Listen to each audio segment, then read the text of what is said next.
आऊज़ु बिल्लाहि मिनश्शैतानिर्रजीम बिस्मिल्लाहिर्रहमानिर्रहीम अल्लाहुम्मा सल्लि अला सय्यिदिना मौलाना मुहम्मदिन व अला आलि सय्यिदिना मौलाना मुहम्मदिन बारिक व सल्लिम अलैहि। लखां तक करोड़ों दरूद नबी पाक सल्लल्लाहु अलैहि वसल्लम पर जिन्हां ने खातिर सारा जान बनया। तो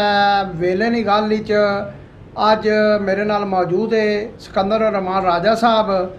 तो गाए बगाए माड़े नाल ही मौजूद होने न अजकल, क्योंकि सूरत हाल कुछ इस तरह नहीं है कि इन्हां तो बगैर जनाब अली मामलात जिहड़े ने वो अग्गे नहीं टुरने वेले दी गल ने। तो उस हवाले नाल ये है कि अज जिहड़ी गल करसां वो जनाब इस तरह कि जिहड़ा असल इलाकाई सकाफती प्रोग्राम होने सन पुराने दौर जिसलै जनाब टीवी वीडियो और इस तरह ने ये चीज़ां आईयां तो वो आस्ता आस्ता घटना गया। तो मुड़ी तो हुण जिहड़े मोबाइल फोन तो ये जिहड़ी जनाब जिद्दत आई गई है उसने नाल वो मजीद प्रोग्रामात घटे न। लेकिन ये मैं जनाब दाद देसां उन्हां लोगों की जिहड़े अपनी सकाफत की जिंदा रखने वास्ते दौड़ भज करने न। इस हवाले नाल जिहड़ा अज ना प्रोग्राम है वो तुसां की दसने चुलां कि पहले पहले राय साहब मेले जिहड़े ना साढ़े जिहड़ा तहसील ढडियाल है उसने विच जिहड़ा मेला होना सी मोड़ा शेरशाह बिहारी मेला होना सी, खनियारा शरीफ जनाब अली सियाख मेला होना सी और डिंगल जनाब अली बाबा जीवन शाह सरकार भी मेला लगना उर्स होना है। इस तरह तरीके नाल मीरपुर भी जनाब जातला ने मकाम पर काफ़ी तगड़ा मेला होना सी। उसने भी मड़ेला तुसां स्टेज शो भी करने रहे हो। तो खुईरटा जड़ा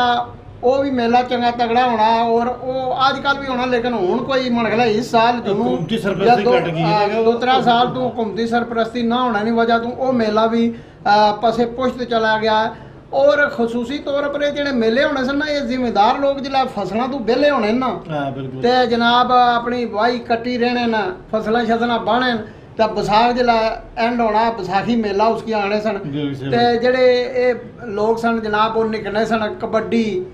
अच्छा जी मुख्तलिफ शौक है ना दांदा ने शौक है जिसकी दांदानी दौड़ जनाब अली जोगां दबाइयां जानियां सन। इस तरीके नाल बाजूगिरी जी बीणी ना मुकाबला होना सी। पहलवान जनाब अली एक दूए नाल दौर आजमाई करने सन बांह पाने सन। इस तरीके नाल पत्थर जनाब अली जड़ा बुरगदू जिसकी आने न वो 2.5 4 6 मन बुरगदू चुकया जाना सी। इस तरह नाल जनाब अली नाल अगर बदने जाओ तो साढ़े है तो थोड़े जे वो कुत्तियां ना जड़ा खड़ा आ जड़े कुत्ते भिन्ने न जी बुली कुत्ते लड़ाए जाने सन। लेकिन वो थोड़ा जिहा है मायूब सी लेकिन वो भी एक बहुत बड़ी इंटरटेनमेंट सी और लोगों की बड़ा एक उसकी दिलचस्पी होनी सी। इसने नाल कुक्कड़ जड़े न कुक्कड़ भी पढ़ाए जाने सन। तितरा ना जनाब अली आवाज़ ना मुकाबला ये बहुत सारे इस तरह ने आ सन। तो जुनू जड़ा ना वो जनाब ये उस रवायत की जिंदा रखने होने। ये मेला जनाब इत्थे वो क्या पलीर शरीफ वो मियाँ बद्धू सरकार उत्थे जनाब अली ये अपना केडी चौधरी साहब जड़े न चौधरी अब्दुर्रहमान साहब तक केडी चौधरी साहब जनाब अली वो बड़ा अच्छा एक अरेंजमेंट करने न तमाम करने वो भी एक इसने विच इजाफा आ। लेकिन जुनू जड़ा मेला होया ना पोठा शेर ने मकाम पर वो उसकी आज ने प्रोग्राम में असां उसने पर गल बात कर सा कि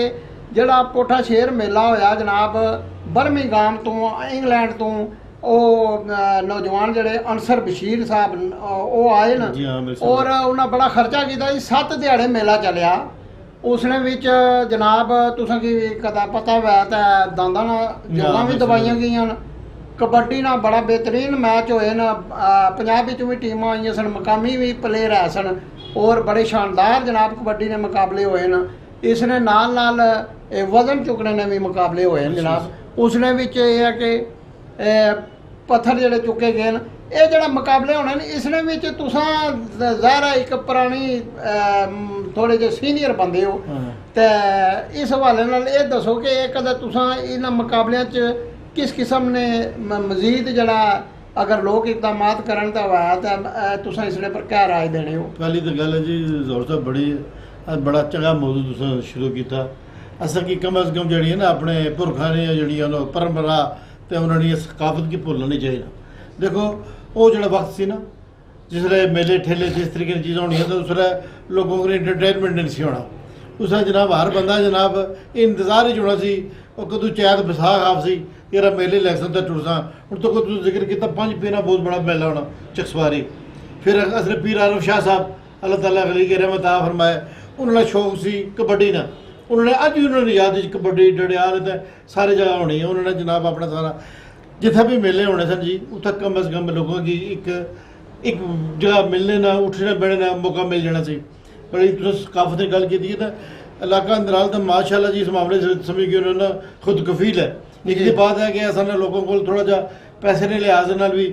थोड़े जे बेहतर हैं और फिर ये लोग जनाब बेहतर तरीके से मैनेज कर सकें हूँ जिस नसीर साहब ने जिक्र किया इंग्लैंड बर्मिंघम में खुद देखा उत्थे उत्थे जो मेला होना उस जिस लोग बेशुमार कबड्डी होनी उस जिस तरह घोड़ा दौड़ ये चीज़ां सारी होनी बात यह है जी कि असा लोगों की कम अज़ कम जोड़े लोग असल इस तो दुनिया तो पहले गुजर गए उन्होंने एक शौक सी उसके अगर पूरा करने वास्ते असा थोड़ा जा वक्त कढ़ लवां तो मेरा ख्याल बहुत बेहतर हो सी समझदा है एक तो असली पुरानी यादां ताज़ा हो जासन दूसरा यह है कि जिस तरीके उन्होंने बजुर्गों ने दरबारां पर चले दुनिया तो चले गए रौनक लसन और रौनक जड़ियां समझ लो लोगों ने दिल जीत लैनियां ने बेशुमार असल लोग जड़े दरबारां में जाके दुआ शुआ मंगने उन्होंने बजुर्गों वास्ते अपने वसा मंगने का अल्लाह ताला चले इन्होंने वसीले जले लाना सके अल्लाह ताला बेहतरी करे मैं समझना कि असा की जितना नौजवान है जो इस देखो ना मौजूदा सोशल मीडिया का दौर है तुसें एक जिक्र किया है कि असा तो बिल्कुल भुल गए ना सारी गल्लां लेकिन असें वो जमाना याद है जिसलै जनाब दुआनी ने बहुत बड़ा जनाब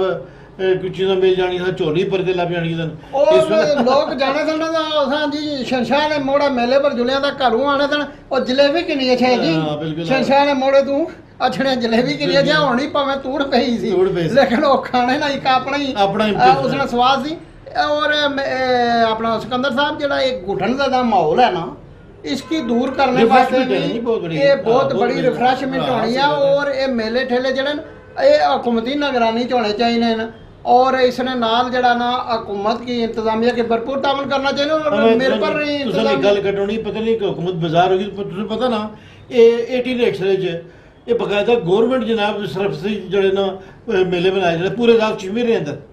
पूरे आज़ाद कश्मीर के अंदर लोगों की एंटरटेनमेंट दी जाती थी लोग खुश होने सन वाकई जनाब गवर्नमेंट सर्विस पता नहीं गवर्नमेंट को पैसा होने के बावजूद इन चीज़ों वास्ते पैसा मौजूद है और इसने नाल नाल एक जड़ी अहम गल है ना जनाब जड़ा अहम नुकता वो ये है कि नौजवान नस्ल जड़ी बरतानिया ने अंदर या दीगर यूरोपी मुल्कों में इसला परवरिश पाई रही है ना एक इतना ये गल चलनी है कि उन्होंने लोगों ने जड़ा ना वो दूर होने जाने पे अपनी मिट्टी तू अपने वतन तू अपने जड़ी रवायात या उन्होंने तू हटने जाने पे और इधर अच्छने भी पसंद नहीं करने अपने मुल्क तो जेड़ा ये जे जिथे कोई गेमां शेमां होन मेले मुनक्कद किए जान इस तरह की इंटरटेनमेंट है तो माड़े ख्याल वो जी नौजवान नस्ल है जी उत्थे पैदा हुई है बरतानिया यूरोपी मुल्कों वो इस पासा फिर रागब भी हो सी तो ये जड़ा आंसर बशीर और मेला कराया ना जी उसने भी एक तो उन्हें अपने पल्यों पैसे लाए न और बड़ा ज़बरदस्त मेला कराया ने इसने भी मेहमाना ने खसूसी जड़े बुलाए ना उन्होंने वो भी जनाब इथों कमिश्नर साहब शौकत साहब ये भी गए सन और खसूसी तौर पर साजिद यूसुफ साहब जड़े बर्मिंघम तो आए ना सहाफत नाल तल्लक है उन्होंने और मैं समझना कि साजिद यूसुफ जिहा बंदा भी जड़ा ना वो ये जी चीज़ां बड़ा मैनेज करने न इलमी और अदबी शख्सियत भी और सकाफती वाले नाल भी उन्होंने बड़े जनाब खिदमात दियाँ और ऐसे लोग जड़े नो साड़ा असासा न साजिद यूसुफ जैसे लोग और इसने नाल नाल उतों जनाब प्रेस क्लब तो इस्लामाबाद तो दोस्त आए न प्रोफैशनल फैडरेशन जी पाकिस्तान प्रोफैशनल यूनियन ने जर्नलिस्ट ने जड़े सदर हैं अफजल भट्ट साहब वो भी आए सन वो भी मेहमाना ने दीगर साथी भी सन तो मैं समझना भाई ये जड़ा होया ना जी मेला दांदा नी दौड़ हुई है कबड्डी हुई है वजन चुकया गया सकाफत की गल याद नहीं रही तुम भुल गए हो तुझे पता कि असन इस इलाके ने अंदर बड़े मशहूर हैं जड़े ऊंट जड़े वजन चुकने यानी सेधी 40-40 मन वजन चुकने बड़े लोग शौक नाल यानी पंजाब तो लोग इतना आने ने सने रटोआ ਜੀ ਆ ਤਾਂ ਖੜਗ ਖੜਗ ਵੀ ਹੋਣਾ, ਚਕਸਵਾਲੀ ਵੀ ਹੋਣਾ, ਡੜਿਆਲ ਵੀ ਹੋਣਾ, ਡੜਿਆਲ ਵੀ ਹੋਣਾ। ਲੇਕਿਨ ਇਹ ਹੈ ਕਿ ਉਹ ਊਂਠਾਂ ਨਾਲ ਜਿਹੜਾ ਵਜ਼ਨ ਚੁੱਕਣੇ ਨਾ, ਇਹ ਵੀ ਇੱਕ ਬੜਾ ਲੋਕਾਂ ਵਿੱਚ ਹੋ ਕੇ ਆ ਸ਼ੌਕ ਹੈ। ਤਾਂ ਮੈਂ ਸਮਝਣਾ ਬਈ ਇਹ ਜਿਹੜੇ ਮੇਲੇ ਠੇਲੇ ਨੇ ਇਸ ਤਰ੍ਹਾਂ ਤਰੀਕੇ ਨਾਲ ਹੋਣੇ ਚਾਹੀਦੇ ਨੇ, ਔਰ ਇਹਨਾਂ 'ਚ ਜ਼ਿਆਦਾ ਤੋਂ ਜ਼ਿਆਦਾ ਸਕਾਫਤ ਹਕੂਮਤ ਦੀ ਸਰਪ੍ਰਸਤੀ ਕਰਨੀ ਚਾਹੀਦੀ, ਹਕੂਮਤ ਦੀ ਸਰਪ੍ਰਸਤੀ ਕਰਨੀ ਚਾਹੀਦੀ ਹੈ। ਨੌਜਵਾਨ ਨਸਲ ਜਿਹੜੀ ਹੈ ਇਹ ਜਿਹੜੀ ਮੁਖਤਲਫ ਬੁਰਾਈਆਂ ਤੋਂ ਵੀ ਇਸ ਨਾਲ ਬਚਣੀ ਹੈ ਕਿ ਜਿਹੜਾ ਬੰਦਾ ਵਜ਼ਨ ਚੁੱਕਣਾ ਹੈ ਉਹ ਆਮ ਬੰਦਾ ਨਹੀਂ, ਉਹ ਐਕਸਰਸਾਈਜ਼ ਵਗੈਰਾ ਕਰਨਾ ਨਾ, ਬੀਣੀ ਬਾਜ਼ੀ ਹੈ ਜਾਂ ਕਬੱਡੀ ਹੈ, ਇਸਨੇ ਵਾਸਤੇ ਵੀ ਪਹਿਲਵਾਨੀ ਹੈ। ਇਹ ਸਾਰੀਆਂ खरबूजे को दे के रंग पकड़ता है। जड़ा बंदा एक तकड़ा ना काम करना शौक नाल लोग उसकी क्लैपिंग कर रहे हैं, अप्रीशिएट कर रहे हैं, इनामात देने जेडे नाल आण गुआंढ तकना ने उन्हें अंदर भी शौक पैदा होना। उस तरह भी 2-4 बंदे जेडे ने फिर शामिल हो जाने इस सेहतमंद जनाब। मैं इस प्रोग्राम ने वसादत नाल असां तुसां की जरा जोड़ने मेले विच ते मेला भी तकाने ते उत्थे जनाब कमिश्नर साहब क्या आखिया और साजिद यूसुफ साहब क्या फरमाया और दीगर ਜਿਹੜੇ ਮਹਿਮਾਨ ਹੈ ਉੱਥੇ ਨੇ ਉਹਨਾਂ ਗੱਲਬਾਤ ਵੀ ਕੀਤੀ ਆ, ਉਹ ਵੀ ਸੁਣ ਸੋ ਤੇ मेले की एंजॉय कर सो ते मेला तक सो जी। बिस्मिल्लाहिर्रहमानिर्रहीम। आज जिस मेले का इनेकाद है जो गुज़श्ता एक हफ़्ता से जारी है, यकीनन ये जो हमारे ओवरसीज़ भाई हैं जो बैरून मुल्क मकीम है उनकी काविशों का नतीजा है। और इस मेले से उन्होंने ये चीज़ साबित की है कि डडियाल के रहने वाले लोग इंतहाई पुरअमन, मोहब्बत करने वाले और सकाफत से प्यार करने वाले लोग। जी अल्हम्दुलिल्लाह बहुत कामयाब रहा आज का मेला, और इसमें लोगों का जो जोश व खरोश था वो दीदनी था। और बुनियादी जो मकसद था इस मेले का वो ये था कि जो चूँकि बरतानिया से हमारे दोस्त जो है उन्होंने आकर यहाँ पर बर्मिंघम से आकर यहाँ डडियाल में अपने ज़ाती खर्चे से इतना बड़ा मेला, आज 5वां रोज़ है ये मेला सजाया। और इसका जो बुनियादी मकसद था वो ये था कि जो ब्रिटिश पाकिस्तानी और ब्रिटिश कश्मीरी जो कम्युनिटी है उसकी जो आइंदा नस्लों का वतन अजीज़ के साथ रिश्ते जो कमज़ोर हो रहे हैं उन रिश्तों को मजबूत बनाने के लिए इस इवेंट का एहतमाम किया गया। अल्हम्दुलिल्लाह आज ये 3रा साल है मुसलसल ये जो मेला हो रहा है। और मैं समझता हूँ कि लोगों ने जिस भरपूर तरीके से इसमें शिरकत की और बिलखुसूस तमाम हमारे रवायती जो खेल हैं उनसे के नामवर खिलाड़ी जो है पाकिस्तान और आज़ाद कश्मीर के वो यहाँ पर आए और उन्होंने जो है वो इस मेले में शिरकत की, जिसकी वजह से ये मेला बहुत कामयाब रहा। और ओवरसीज कश्मीरियों की और पाकिस्तानियों की नौजवान नस्ल ने बड़ी तादाद में शिरकत की। तो मैं समझता हूँ कि हमारे उन कमज़ोर होते हुए रिश्तों को मजबूत बनाने में मदद बिल्कुल जो कौमें अपने कल्चर और सकाफत को जिंदा रखती है वो हमेशा जिंदा रहती है। और आप देखें कि बरतानिया में जाके अपने सकाफत और कल्चर को जिंदा रखा और आज यहाँ वापस आके अपने वतन कश्मीर में इन्होंने एक ज़बरदस्त मेला कराया जिस पर हमें आज तस्वीर पेश कर जी। मेला तो तुसें तक्या तो गल्लां भी सुनियां न जेडे उत्थे मेहमान आए सन, तो उस हवाले नाल जनाब मजीद राय साहब एक याद आई गई मिगी गल प्रोग्राम ख़त्म करने वही असां जनाब 85-86 विच 90 बल्कि 95-96 तक स्टेज शो साढ़े डडियाल डिफरेंट आर्ट कौंसल ने तुसा मेंबर भी रहे हो और फनकार भी तुसा ने अंदर एक बहुत बड़ा सी वो भी काम काज तुसा जनाब फनकारी भी दसी यात्रा मेले पर तुसा ने बड़ी जनाब उठान हुई झूठा हुई कोटली असा जाईदा जनाब प्रोग्राम कीते। और उन प्रोग्रामां विच उस वक्त जनाब हाले कि कोई उस तरह ना लजान भी नहीं सी होना, टेलीफोना भी सिस्टम हो के नहीं सी, लेकिन हज़ारां बंदे होने सन। डडियाल जितने भी असां स्टेज प्रोग्राम होए ना उन्हां विच कम तो कम भी जड़ा ना 1,500 to 2,000 बंदा नॉर्मली होना रहा और बड़ा सोहने तरीके नाल तकने रहे। और एंटरटेनमेंट असल गल वही है कि जड़ा अज ना दौर है ना इसने विच इस एकता है जड़ा मोबाइल है इस जनाब एंड्राइड ते दूआ तरीका इना पट्ठा भाली ओड़िया लोग जनाब अली गठे बैठे भी हो सकता समझो भाई लग क्योंकि वो इसने विच बड़े होने न। तो इसने पर तुसा थोड़ा जिहा तफसीली रोशनी पाई ओड़ो तो फिर प्रोग्राम इजाजत के नाल लोगों को बात है कि जिथे ये अपना कोई कम कर रहे हैं कोई या शुगल कोई तकन लगे, लेकिन थोड़ा जिहा टाइम जड़ा ना जिंदगी आसान करने वास्ते वही है कि तुसा जहनी तौर पर अपने आप की थोड़ा जिहा उस लैवल पर चले जाओ जितना तुसा पिछले लोग सन जड़े आशाश प्यार उन्हें जिंदगी भी देते सन और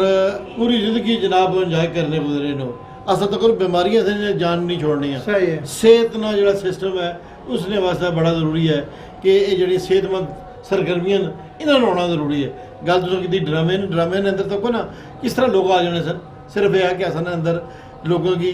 ਇੱਕ ਤਾਂ ਹੈ ਕਿ ਸਮਝਾਉਣ ਦਾ ਵੀ ਸੀ ਮੌਕਾ ਮਿਲ ਜਾਣਾ ਸੀ, ਨਾਲੇ ਇਹ ਸੋਸ਼ਲ ਮੀਡੀਆ ਨਹੀਂ ਸੀ ਉਸ ਵੇਲੇ, ਲੇਕਿਨ ਸੋਸ਼ਲ ਮੀਡੀਆ ਹੋਣਾ ਇਸ ਵੇਲੇ ਹੈ, ਲੇਕਿਨ ਅਸਾਂ ਕੀ ਚਾਹੀਦਾ ਕਿ ਕਮ ਅਜ਼ ਕਮ ਅਸਾਂ ਆਪਣੀ ਪੁਰਾਣੀ ਰਵਾਇਤ ਜਾਨ ਰਾਏ ਸਾਹਿਬ ਉਹ ਜਿਹੜੇ ਸਟੇਜ ਪ੍ਰੋਗਰਾਮ ਸਨ ਬੇਸਿਕਲੀ ਉਹਨਾਂ ਨਾਲ ਜਿਹੜਾ ਮਕਸਦ ਹੋਣਾ ਸੀ ਇਸਲਾਹੀ ਹੋਣਾ ਸੀ, ਇਸਲਾਹੀ ਔਰ ਫਲਾਹੀ, ਕਿ ਲੋਕਾਂ ਵਿੱਚ ਸ਼ਊਰ ਪੈਦਾ ਕੀਤਾ ਜਾਣਾ ਸੀ ਕਿ ਇਹ ਚੰਗੇ ਕੰਮ ਕਰੋ, ਮਾੜਿਆਂ ਤੋਂ ਬਚੋ। ਤਾਂ ਇਸ ਨੇ ਨਾਲ ਜਨਾਬ ਅਲੀ ਮੈਂ ਐਂਡ ਵਾਲੇ ਪਾਸਾ ਅਛੜਿਆ ਇੱਕ ਦੋ ਗੱਲਾਂ ਹੋਰ ਕਰ ਸਕਾਂ ਕਿ ਮੀਰਪੁਰ ਵਿੱਚ ਜਿਹੜਾ ਬਾਕੀ ਦਾ ਗੇਮਾਂ ਹਨ ਉਸਨੇ ਚ ਨਿਜ਼ਾਬਾਜ਼ੀ ਔਰ ਘੋੜ ਸਵਾਰੀ ਚ ਪੁਰਾਣੇ ਜਿਹੜੇ ਲੋਕ ਸਨ ਉਹਨਾਂ ਵਿੱਚ ਜਨਾਬ ਮਰਹੂਮ ਅਕਰਮ ਪਗਾੜਾ ਸਾਹਿਬ ਉਹ ਸਾਡੇ ਡਡਿਆਲ ਦੀ ਬੜੀ ਸ਼ਾਨ ਸਨ, ਬਹੁਤ ਬੜੇ ਸਵਾਰ ਸਨ। ਇਸੇ ਤਰੀਕੇ ਨਾਲ ਰਾਜਾ ਆਫਤਾਬ ਸਾਹਿਬ ਅੰਬ ਵਾਲੇ, ਨਜ਼ੀਰ ਹੁਸੈਨ ਸ਼ਾਹ ਸਾਹਿਬ ਉਹ ਵੀ ਬੜੇ ਅੱਛੇ ਸਵਾਰ ਹਨ ਔਰ ਇਹਨਾਂ ਸਵਾਰਾਂ ਜਿਹੜਾ ਬੜੇ ਦੂਰ ਤੱਕ ਜਾਈਦਾ ਜਿਹੜਾ ਨਿਜ਼ਾਬਾਦੀ ਤਾਂ ਹੁਣ ਮੀਰਪੁਰ ਵਿੱਚ ਹੈ ਰਾਜਾ ਨਾਮੁੱਲਾ ਖਾਨ ਐਡਵੋਕੇਟ ਅਜ਼ੀਮ ਮੁਸ਼ਤਾਕ ਹੈ ਔਰ ਅਜ਼ੀਮ ਮੁਸ਼ਤਾਕ ਔਰ ਉਹਨਾਂ ਪਤਰੀਆ ਬੜੀ ਉਸ ਕਾਰਗੁਜ਼ਾਰੀ ਕੀਤੀ ਹੈ ਜੀ। ਇਹ ਪਿੱਛੇ ਜਿਹੜਾ ਮੇਲਾ ਹੋਇਆ ਇਸਨੇ ਨਿਜ਼ਾਬਾਦੀ ਚ ਉਹ ਦੌੜਿਆ उस घोड़ा दबाया और बड़ा बेहतरीन सवार डेवलप हो रहा। और एक जड़ी बड़ी खुशाइंद गल है ना वो ये है कि जेडे पहले साढ़े लोग घोड़े वगैरह रखने सन वो पंजाब विचों सवार आने सन किराए पर, मतलब है घोड़ा माड़ा ना तो मैं जनाब अली कुछ होर बंदे की आंदा तो उस सवारी की। लेकिन हुण बड़ा मजे की गल है कि जिन्हें घोड़े रखे हुए वो आपू सवार भी कर रहे हैं और उसने वास्ते तो और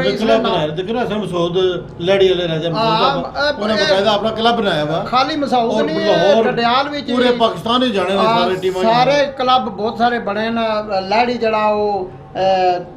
बाबा और बुजुर्ग नाम है जहन चो निकल गया उन्होंने भी क्लब है बड़ा बेहतरीन। अच्छा बहरहाल ये है कि इसने नाल जनाब ये गल आखसा भाई जितने भी दोस्त अहबाब इस किस्म दी सरगर्मियां च हिस्सा के नहीं रहे ये उन्होंने बहुत बड़ी एक कामयाबी और कौम और मुल्क वास्ते खिदमत है। तो मैं जनाब अंसर बशीर साहब की एक बारी फिर उन्होंने शुक्रिया अदा करता हूँ, उन्होंने बहुत बड़ी तफरी फराहम की इलाका अंदराल मीरपुर ने लोगों की और उसने नाल साजिद यूसुफ साहब और जितने भी मेहमान आए उठा और बाहरों स्पैशल इंग्लैंड तो उन्होंने असा शुक्रिया अदा करसा और ये उम्मीद रखसा भाई आइंदा भी वो इस किस्म ने जनाब अली मेले और सकाफती प्रोग्राम सजासन। केडी चौधरी साहब ने किया ना जी कि वो पलीर मेला जनाब अली पलीर शरीफ कराने उन्होंने भी बड़ा रोल है। केडी चौधरी साहब बड़े मुफक्कर आदमी ने जी तो सकाफती प्रोग्रामों पर भी उन्होंने बड़ी नज़र होनी है। इसने नाल ही जनाब अली तुसां कोलों मैं किसान इजाजत वेले नहीं गल तू अल्लाह सोने ने वाला है अल्लाह ताला असा सारियां की आसानियां ता फरमाया तो आसानियां बनने तौफीक दा वाला वाल खुदा।